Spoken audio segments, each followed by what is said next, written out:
pour faire suite à la matinée qu'on a passée avec Michel, vous avez compris l'importance du regard, de la position dans les tournants, etc. Mais vous avez bien compris aussi que finalement, la personne, enfin le cavalier que vous avez en face de vous, c'est une personne dans sa globalité, qu'elle a un fonctionnement corporel, un fonctionnement dans son mental, qui est très important, parce qu'en fonction de ce qu'on a dans notre tête, ça a forcément une influence sur notre corps et sur notre cheval, à l'obstacle ou sur le plat. Aussi, Michel a parlé des émotions. Vous êtes confrontés à beaucoup de cavaliers dans vos clubs qui ont envie de monter à cheval, envie de progresser, envie de faire de la compétition ou pas, mais qui rencontrent souvent de la peur. Donc comment aider tous ces cavaliers à progresser? Et puis aussi l'objectif de cette journée, c'est de vous aider à progresser pour pouvoir fidéliser vos cavaliers et faire en sorte que vous fassiez un bout de chemin avec eux. Donc là, la porte d'entrée que je vais vous proposer, c'est un petit travail sur le corps. Mais sachez bien que justement, par les petits exercices qu'on va faire, qu'en fonction de la manière dont vous pensez, votre corps répond. Et ensuite, en fonction du cavalier que vous avez, c'est à vous de poser la priorité. Aujourd'hui, c'est quoi ma priorité? Ça va être le regard, ça va être sa position, ça va être sa respiration, ça va être lâcher la rêne extérieure, ça va être le recentrer sur son axe.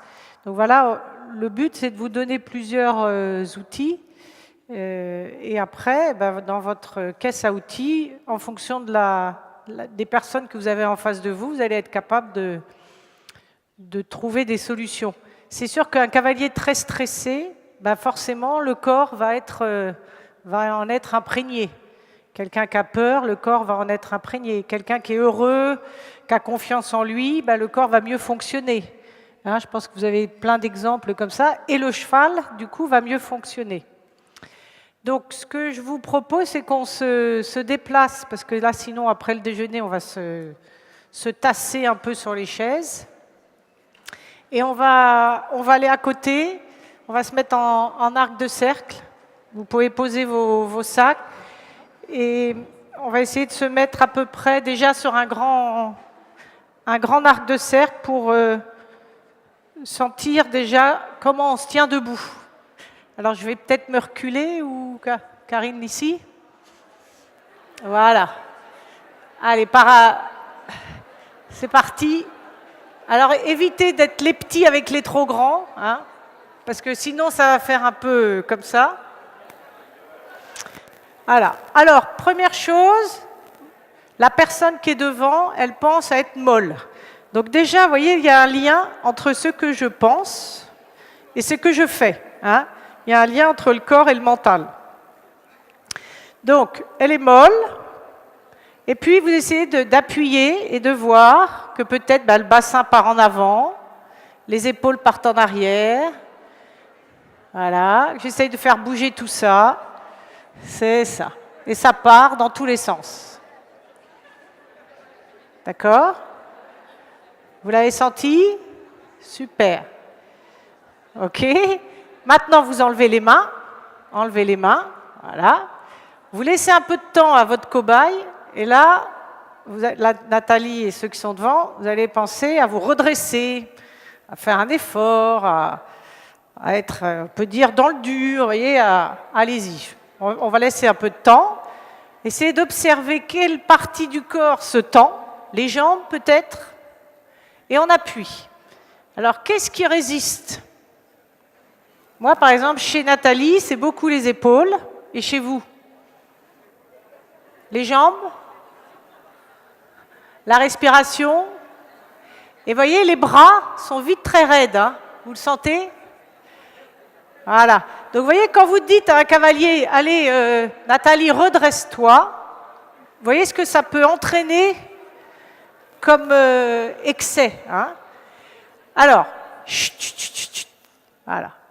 S'il vous plaît. Maintenant, vous allez penser à être centré. c'est-à-dire relié en fait entre le ciel et la terre, sans force. Juste adapter, se remettre dans la position du milieu, au centre de soi, au centre de son corps, sans effort. Là, vous observez quelle est la sensation que ça vous amène, la respiration, et puis tranquillement, on appuie. Moi, je vois là que en fait, c'est assez solide quand j'appuie. Et après, j'appuie et je fais tourner autour. Donc, ce qui fait que le mouvement, là, il est comment? Il est plus coordonné, hein? Alors, allez-y. Donc, la personne qui est devant, elle est centrée, empilée, voilà, dans sa respiration. Ce qui fait que là, je peux la bouger. Est-ce que vous sentez la différence? Oui? Allez-y, inversez. Inversez, faites le contraire pour sentir. On va aller un petit peu plus vite. Donc, à nouveau, s'il vous plaît, allez, tout mou. Voilà, on se laisse aller. On a le bassin qui part en avant. Voilà, extra. Voilà. Les bras relâchés. Voilà. Qu'est-ce qui se passe souvent? C'est que le bassin part en avant. D'accord? Et les épaules partent en arrière. Ok, stop. Maintenant, on va essayer d'être dur. Allez, on y va. Voilà, extra. On résiste. Observez la mâchoire, la respiration. Observez les bras. Hein, on voit bien là, les bras tout de suite. Les jambes. Voilà. Les genoux verrouillés. Ok. Super. Stop. Stop. Et maintenant, s'il vous plaît, voilà, on se recentre, on revient dans son axe, voilà, le haut vers le haut, le bas vers le bas, mais sans effort, sans action, juste être là, c'est tout. Et là, on appuie et on observe que quand on est centré, eh bien, vous êtes beaucoup moins bavard déjà. Vous avez remarqué que quand vous êtes un peu plus dans votre intériorité, eh bien vous êtes moins à être dispersé. Voilà. Ensuite, la respiration est plus libre. Ok. Alors, on va continuer ça sur ses bras. Elle va être centrée. D'accord? Et puis, je vais juste vérifier que je peux bouger ses bras. Allez-y. Quand elle est centrée, je vérifie des deux côtés. Hein, sur le côté, sur le devant, voilà, que le bras est libre. D'accord? Et écoutez-moi bien, là, il va y avoir une nouvelle consigne. Pendant que je vérifie que son bras est libre, elle va devenir toute dure, elle va se remettre dure. Et là, qu'est-ce que vous observez dans la tension des bras? Qu'est-ce que vous observez? C'est tout dur. D'accord? Vous repassez par centré. Remettez-vous centré. À nouveau, on vérifie. Allez-y, faites-le en même temps. Voilà. On vérifie que les bras sont libres. Super. Maintenant, vous allez devenir tout mou. Allez-y, tout mou de ceux qui sont devant, tout mou. Et là, qu'est-ce qui se passe? Je peux même la décentrer, regardez. D'accord? Vous êtes d'accord avec ça? Voilà. Ça veut dire quoi? Ça veut dire quoi? Ça veut dire que quand Nathalie, elle est centrée, mais pas raide, centrée, libre comme un roseau, fluide, à ce moment-là, elle fonctionne mieux. Et on peut imaginer que ses aides, en tout cas des mains, vont être beaucoup plus libres. C'est-à-dire que dans le travail que faisait Michel ce matin, eh ben, hop, elle pourrait lâcher la main droite, lâcher la main gauche, sans perdre son corps. C'est pas d'accord? Donc ça va vous aider à travailler l'indépendance des aides. On va le faire sur les jambes. Elle va être centrée, et puis vous allez bouger une jambe. Allez-y, vous gardez là, voilà, et vous soulevez une jambe. Juste centrée. Voilà. Super. Et puis maintenant, vous allez à nouveau redevenir tout dur. Et là, tout de suite, moi je sens que c'est très très tendu ici. Et qu'est-ce que vous sentez? Il y a tout qui bloque. Voilà. Donc là, le dos se bloque, les jambes se bloquent. Et maintenant, si on pense à être tout mou, tout mou. Ben pour lever la jambe, c'est plus lourd. D'accord? Vous le sentez? Donc ça veut dire quoi? Ça veut dire que quand elle est bien au centre de son corps, les bras sont libres, les jambes sont libres. Et la tête, le regard, vous pouvez aller où vous voulez. Alors, on va terminer par un petit exercice tout seul. On va marcher. Allez-y, marchez un petit peu. Puis voilà, en essayant juste de sentir, vous regardez par terre, vous regardez autour de vous. Puis vous faites demi-tour et vous revenez d'où vous venez. Voilà. Donc, observez que vous avez un regard large. C'est ça. Donc, le regard, il dépend aussi de l'équilibre de votre tête. Maintenant, vous allez refaire la même chose et vous allez marcher tout mou. Tout mou. Allez-y, vous marchez tout mou. Voilà, complètement relâché. Voir le poids que ça fait sur le sol. Voilà. Et puis, vous faites demi-tour. Et naturellement, où est-ce que vous regardez? Moi, je pense que c'est plutôt par terre. Qu'est-ce que vous en pensez? Plutôt par terre. Hein? Voilà. OK, très bien. Maintenant, on va remarcher très, très droit. Allez, on y va. Voilà, très raide. Et là, à ce moment-là, votre regard, il est comment? Voilà, mais plus fixe. Vous le voyez, la différence? Plus fixe. D'accord? Et vous revenez.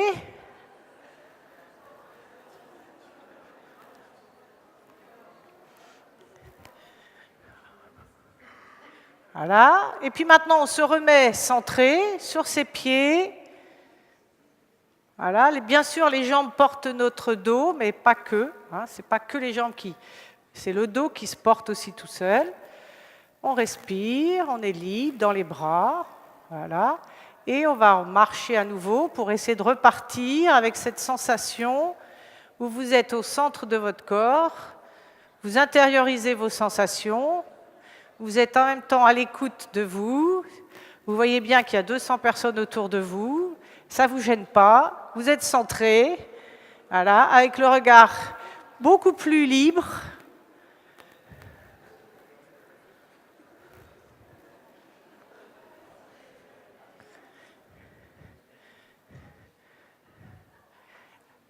Est-ce que vous avez senti des différences? Oui? Donc, en fonction de ce que je donne comme ordre dans ma tête, mon corps exécute. Donc, c'est très important de, bien sûr, connaître le fonctionnement de son corps, l'axe tête, cou, dos, bassin, pied. Hein. Si vous êtes en équilibre au-dessus de vos têtes, de vos pieds, ben, ça sera plus facile. Mais qu'en fonction de comment vous pensez, ben, votre corps réagit. Pour terminer, on va juste vérifier que vous avez tous une articulation très importante pour le cavalier, c'est les hanches. Hein, ce matin, Michel en a parlé. Alors, si vous demandez à vos cavaliers où sont, mettez les mains sur les hanches, allez-y. En général, on a plusieurs réponses. Voilà, moi je vous ai un peu aidé, mais il y en a quand même certains qui mettent les mains ici. Hein, d'accord? En fait, la hanche, c'est l'articulation ici. D'accord? L'articulation coxo-fémorale. Donc, c'est très important de vérifier auprès de vos cavaliers où ils pensent que sont leurs hanches. C'est sûr que s'ils pensent que les hanches, c'est là, quand ils vont être au galop assis, par exemple, ben, ils vont faire ça. Parce que pour eux, l'articulation, elle va être là. Or, ça, c'est pas bon. Vous êtes d'accord avec moi? Donc, on met les mains ici sur l'articulation et on va plier. Comme ce que faisait faire ce matin Michel avec la petite jeune fille, je fléchis hanche, genou, cheville et je remonte. Voilà. Si je ne plie pas mes hanches, qu'est-ce que ça donne dans mon bassin? Ça fait quoi? Allez-y, essayez de descendre sans plier vos hanches. Ben, ça part vers l'avant. Comme autrefois, quand on montait à cheval, hein, on s'asseyait comme ça. Donc là, je ne plie pas mes hanches.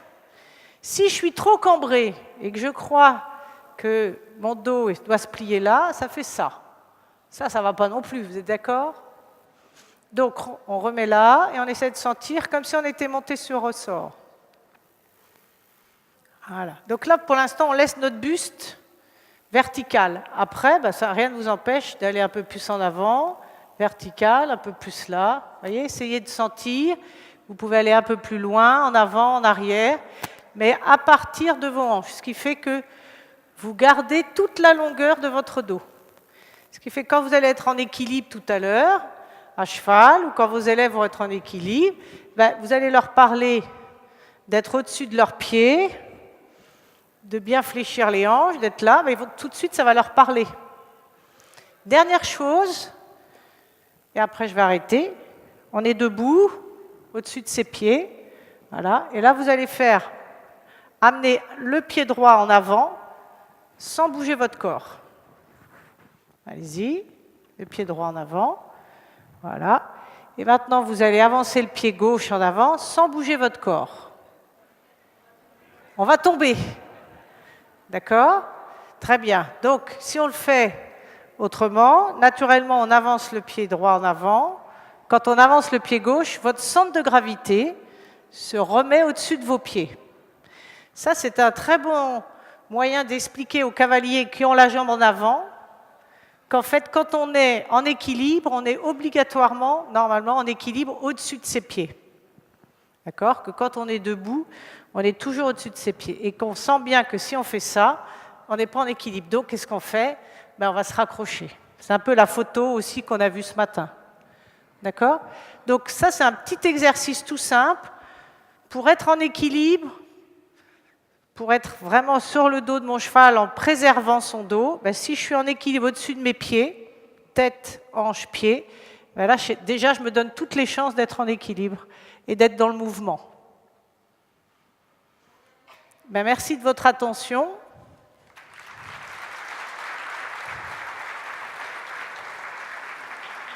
Avant d'aller se rasseoir, est-ce qu'il y a des remarques, des interactions avec Véronique peut-être? Est-ce que quelqu'un veut réagir à ce qu'on vient de voir? Oui, là-bas. Est-ce que vous avez des petits exercices d'étirement à faire juste avant de monter? Oui, dans le pocket training que va faire Horse Academy, on a fait quelques mouvements avant de monter. Voilà, on ne peut pas rentrer trop dans les détails, mais je dirais que quand vous êtes dans votre quotidien, et finalement le terrain d'exercice, c'est votre quotidien. Quand vous allez vous brosser les dents, enfiler vos bottes, mettre vos chaussettes, curer les pieds, brosser votre cheval, déjà, ça, si vous sensibilisez vos élèves au moment de préparer le cheval ou dans leur vie du quotidien, de faire attention à leur posture, de se baisser en pliant les hanches, en pliant les genoux, ça, c'est déjà des bons exercices d'assouplissement. Après, il faudrait qu'on rentre dans le détail. Mais il y a des livres pour ça. Moi, j'ai écrit un livre où il y a des exercices pour s'échauffer avant.